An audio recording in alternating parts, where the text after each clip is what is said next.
Hey friends, welcome back to my channel.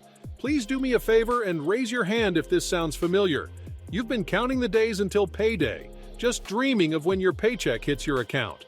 You plan to pay the bills, fill up your gas tank, and treat yourself to a bit of takeout on Friday.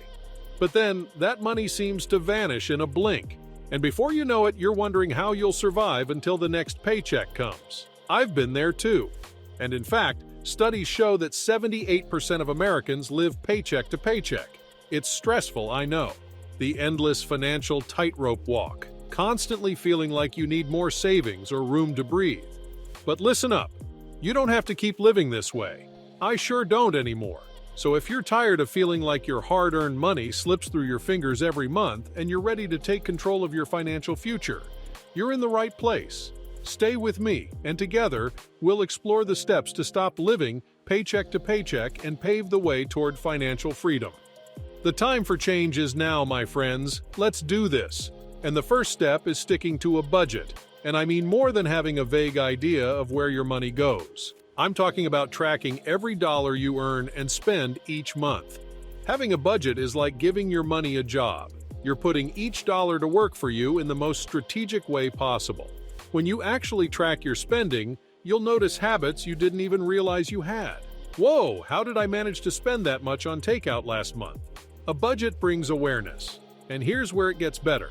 Awareness is the first step to making intentional changes so you can keep more of your hard-earned cash.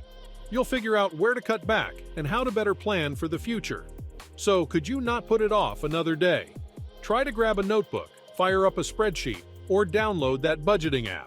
Whatever works for you, just get started on giving every dollar a purpose. And when we've got our budget set up, nice! Now it's time to put those dollars to work most innovatively.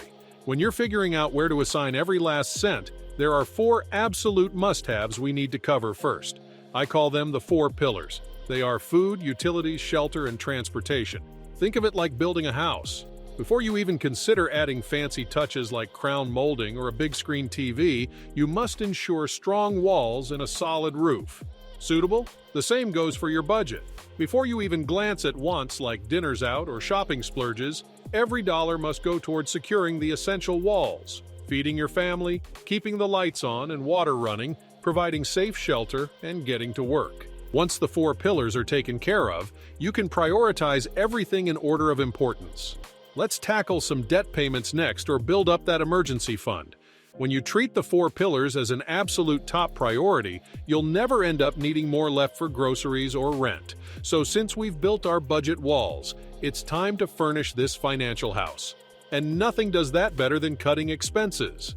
I know, no one likes to hear the word. But staying on track means regularly scanning our budget for extra costs we can trim or cut out. So, where can we tighten the belt? We can start with auditing those streaming services and gym memberships. Do you watch Hulu enough to pay for it each month? It may be time to finally use the Peloton in the garage instead of paying for that gym membership. And let's chat about dining out. Look, I love grabbing takeout also, but cooking at home saves me so much money. Also, having an accurate meal plan also takes the guesswork out of grocery trips. I buy only what I need for the planned recipe, resulting in less food waste and more savings. Next, we've got to start an emergency fund. Even a tiny surprise expense can throw everything into chaos when you're living paycheck to paycheck. A busted tire, doctor visit, or HVAC repair pops up and bam, you're scrambling. That's why having a little cash stash is so critical. Even just $500 or $1,000 in the bank creates a buffer between life's curveballs and your wallet. We need to start building an emergency fund ASAP. Finding extra money when you're just scraping by is tough. But remember those budget trims we talked about? Direct all those newfound dollars straight into savings. Before you know it, you'll have a nest egg to tap into when surprises happen. And let me tell you, knowing it's there will help you sleep so much better at night. No more panic spirals when issues pop up. Next, do your best to avoid debt. Debt is like quicksand, my friends. It keeps sucking away your money long after the fun is over. And companies are getting sneakier with things like buy now, pay later.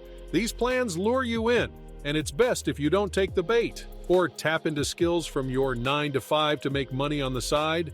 Or maybe it's time to find a better-paying main gig altogether. Whatever way you want, you need to increase your income. For me, side hustles are my go-to.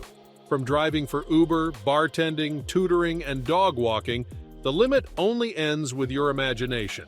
And here's the best part about side hustles. You set your rate in hours. Another factor you must take note of to stop living paycheck to paycheck is living below your means. No matter how much money your side hustle and job brings in, if you live above your means, you'll be stuck in the endless cycle of living paycheck to paycheck. I see it all the time. Someone increases their income but then starts spending more. Their lifestyle balloons right along with that fatter paycheck. It's called lifestyle creep, and it can sneak up on you. More money comes in, and suddenly you think you're a G. The temptation is to have nicer clothes, cars, and dinners out. I get it. I do. But income doesn't equal wealth. Just because you can afford fancier things doesn't mean you should buy them. On the hard days, you can be tempted to toss your budget out the window, but remember your why. What are you working towards?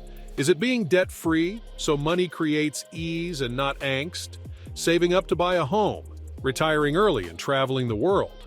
Whatever your big vision is, keep it front and center. Let your why push you to keep taking small money steps today, like saying no to impulse purchases, making your own coffee, or working a side gig. This stuff is simple but challenging.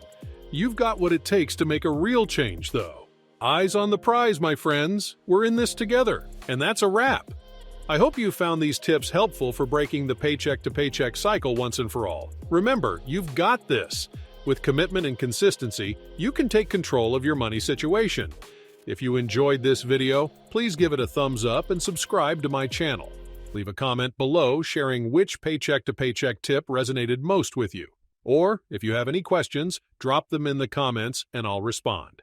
Click the notification bell to avoid missing new videos and financial inspiration every week. Thank you so much for watching, and I'll see you in the following video. Have a fantastic day.